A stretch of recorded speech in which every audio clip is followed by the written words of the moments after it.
ہمارے پڑوس میں خالہ کلثوم رہا کرتے تھیں۔ شہاب ان کا بیٹا تھا۔ اس کی بازار میں کپڑے کی دکان تھی۔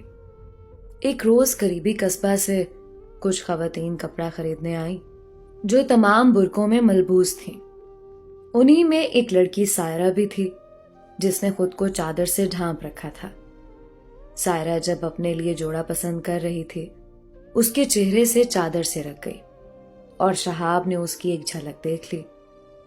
جھلک دیکھتے ہی وہ اس کا دیوانہ ہو گیا۔ دل میں ٹھان لی کہ شادی اسی سے کروں گا، اسے حاصل کرنے کے لیے سر دھڑ کی بازی لگا دوں گا۔ عورتیں حسب ضرورت کپڑے خرید کر چلی گئیں، مگر شہاب کا چین و سکون ختم ہو گیا۔ اب اسے کسی پل چین نہ تھا۔ بار بار اسی نقاب پوش حسینہ کی جھلک نظروں میں جھلملا جاتی اور اس کا قرار لٹ جاتا تھا۔ شہاب کا اب کاروبار میں دل نہ لگ رہا تھا۔ اس کا سارا دھیان اس لڑکی کی طرف تھا۔ دکان پر جو لڑکا ملازم تھا وہ بھانپ گیا کہ مالک کو دل کا مرض لاحق ہو گیا ہے۔ اس نے باتوں باتوں میں چادر والی حسینہ کا ذکر چھیڑا تو شہاب کے کان کھڑے ہو گئے اور وہ اس گفتگو کو دلچسپی سے سننے لگا۔ دوسرے ملازم لڑکے کو ارشد بتا رہا تھا، وہ چادر والی لڑکی جس کا نام سائرہ ہے، میری بہن کے پڑوس میں رہتی ہے۔ یہ خالہ شبو کی بیٹی ہے۔ ماں سلائی کرتی ہے، تبھی ان کا گزارا ہے، اور کوئی کفیل نہیں ہے۔ سائرہ کا والد فوت ہو چکا ہے۔ یہ معلومات شہاب کے لیے کسی خزانے سے کم نہ تھیں۔ اسے یہ جان کر بہت سکون ملا کہ جو حسینہ اس کے من کو بھائی تھی وہ ایک غریب بیوہ کی بیٹی تھی۔ اگر امیر ہوتی تو اسے حاصل کرنا جوئے شیر لانے کے مترادف ہوتا، مگر غریب کی بیٹی کو اپنانے کے لیے کچھ زیادہ پاپڑ نہیں بیلنے پڑتے۔ کچھ دن سوچ بچار کے بعد موصوف شہاب نے ماں کو اعتماد میں لیا، حال دل بیان کر کے درخواست کی کہ جا کر سائرہ کی ماں سے رشتہ طلب کرو۔ ماں نے جواب دیا، تم شادی شدہ ہو اور بیوی تمہاری 8 برس سے روٹ کر میکے بیٹھی ہے۔ دوسری شادی کسی کمسن لڑکی سے کرنے کی بجائے اپنی بیوی کو منا کر لے آؤ، اس میں اللہ کی خوشنودی اور تمہاری بہتری ہے۔ ایسے دلائل سننے کو وہ قطعی تیار نہ تھا۔ ماں سے الجھنے لگا۔ تبھی ماں کو اندازہ ہو گیا کہ بیٹا پور سائرہ کے حسن کا اسیر ہو گیا ہے۔ اب کچھ نہیں ہو سکتا، اسے سمجھانا بیکار ہے۔ ابھی وہ اسی سوچ میں تھی، کیا کرے، کس طرح بیٹے کے دل کا قرار ڈھونڈ لائے۔ بہو کے میکے سے چند بزرگ آئے اور اصرار کیا کہ آپ لوگ بہو کو گھر لاؤ اور اسے بساؤ، ورنہ طلاق دے دو، تاکہ سمن کے والدین اس کی شادی کسی اور جگہ کر دیں۔ شہاب کی بیوی ماں کی رشتہ دار تھی اور یہ شادی اس نے والدہ کی پسند سے کی تھی، تاہم بیوی سے پہلے روز سے نہ بنی تھی۔ وہ اسے بسانا نہ چاہتا تھا، بات بات پر پخ پخ ہوتی اور وہ بیوی پر ہاتھ اٹھاتا تھا۔ پھر سمن تنگ آ کر میکے چلی گئی۔ کئی برس گزر گئے، وہ اسے لینے نہ گیا۔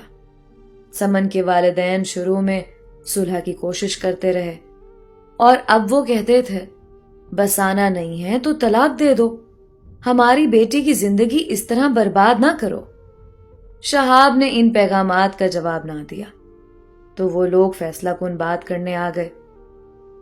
اب شہاب کو ہر صورت فیصلہ کرنا تھا، سو اس نے ٹھان لی کہ اگر سائرہ کا رشتہ مل گیا تو پہلی بیوی کو آزاد کر دے گا۔ ماں نے بیٹے کی ضد مان لی اور ساتھ والے قصبے میں رشتہ طلب کرنے چلی گئی۔ اس نے لڑکی کے گھر کی غربت دیکھتے ہوئے ان کو 50,000 کی پیشکش کر دی۔ گاؤں میں رواج تھا، لڑکا امیر ہو اور لڑکی کا تعلق غریب گھرانے سے ہو تو شادی کے اخراجات کے نام پر لڑکے والے لڑکی کے والدین کو معقول رقم ادا کرتے تھے۔ یوں رشتے کے بدلے غریبوں کی مالی معاونت ہو جاتی تھی۔ یہاں بھی یہی رسم کام آ گئی۔ سائرہ کی ماں نے رقم کے بدلے بیٹی کا رشتہ دینے پر آمادگی ظاہر کر دی اور شہاب کی جھولی مرادوں کے پھولوں سے بھر گئی۔ اس نے پہلی بیوی کو آزاد کر دیا، دوسرے گاؤں جا کر سائرہ کو بیاہ لانے کا اہتمام کر لیا۔ وہ اپنی کامیابی پر بہت خوش تھا، سوچ بھی نہ سکتا تھا کہ اتنی جلد اور آسانی سے اسے یہ من پسند نئی دلہن حاصل ہو جائے گی۔ اب ویران بے آب و گیا زندگی ایک حسین خواب کی مانند گزرنے لگی۔ قیمتی ملبوسات، زیور اور دیگر سامان آرائش سائرہ کے سامنے ڈھیر کر دیے، کیونکہ اس کے کپڑے کی بڑی دکان تھی اور مال و دولت کی کمی نہ تھی۔ سائرہ بھی اپنے نصیب کھل جانے پر شاداں تھی۔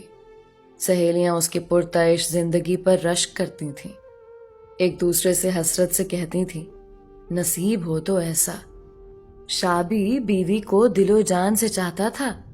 یہ بات سارے گاؤں میں مشہور تھی کہ سائرہ کو مجنوں مل گیا ہے، اور شہاب نے جب سے من چاہی دلہن پا لی ہے، اس کی خوشیوں کا ٹھکانہ نہیں ہے۔ وہ پہلے سے کہیں زیادہ خوش اخلاق ہو گیا ہے۔ خوش اخلاقی اور کاروبار میں خوشحالی کا چولی دامن کا ساتھ ہوتا ہے۔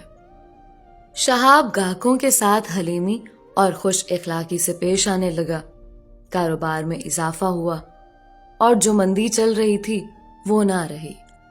کاروبار دن دگنی رات چگنی ترقی کرنے لگا۔ سبھی کے منہ پر ایک ہی بات تھی کہ سائرہ کے آنے سے شہاب کی خوشحالی میں اضافہ ہوا ہے۔ یہ بات شہاب نے بھی ذہن نشین کر لی، اور وہ بیوی کی چاہت میں ڈوبا ہوا تھا۔ لوگ اس کی پہلی بیوی کو یاد کرتے تو اسے بد نصیب کا لقب دیتے، اور دوسری کو خوش نصیب کہتے۔ ظاہر ہے کہ جس کو پیا چاہے وہی سہاگن۔ سبھی دن ایک سے نہیں ہوتے۔ کہتے ہیں کہ کبھی کے دن بڑے اور کبھی کی راتیں۔ کہاوتیں درست ہوتی ہیں۔ ایک روز وہ ہو گیا جس کا وہم و گمان بھی نہ تھا۔ ایک معمولی سے واقعے نے چین سکون غارت اور آباد گھر کو تہس نہس کر ڈالا۔ سائرہ اپنی نند کی کنگھی کر کے بال سنوار رہی تھی، اور ساس چارپائی پر بیٹھی چاول چن رہی تھی۔ اچانک ایک صدا سنائی دی، بوندے ہار چوڑیاں پراندے لے لو، پازے پور گرگابیاں خرید لو۔ یہ چوڑی والا کبھی کبھی ادھر پھیری لگاتا تھا۔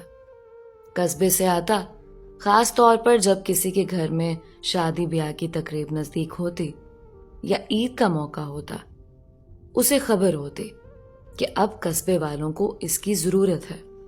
گھروں میں سہاگنیں، لڑکیاں، بالیاں بھی اس کی صدا کی منتظر رہا کرتی تھیں، کیونکہ اس کے پاس جو مال ہوتا وہ یہاں نہیں ملتا تھا۔ شہر سے خواتین کے دل پسند اشیاء خرید کر لاتا اور گاؤں اور قصبے میں فروخت کیا کرتا۔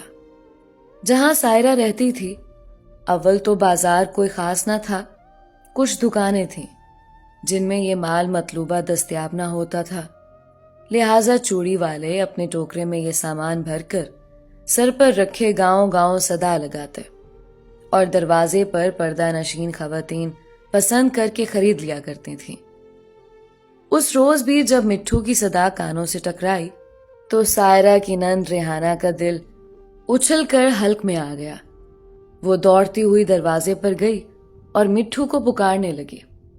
وہ ایسی ہی پکار کا منتظر تھا، فوراً آ کر دروازے پر بیٹھ گیا اور ٹوکرا ڈیوڑی میں رکھ دیا، جہاں گھر کی خواتین اپنی من پسند چیزوں کا انتخاب کر سکتی تھیں۔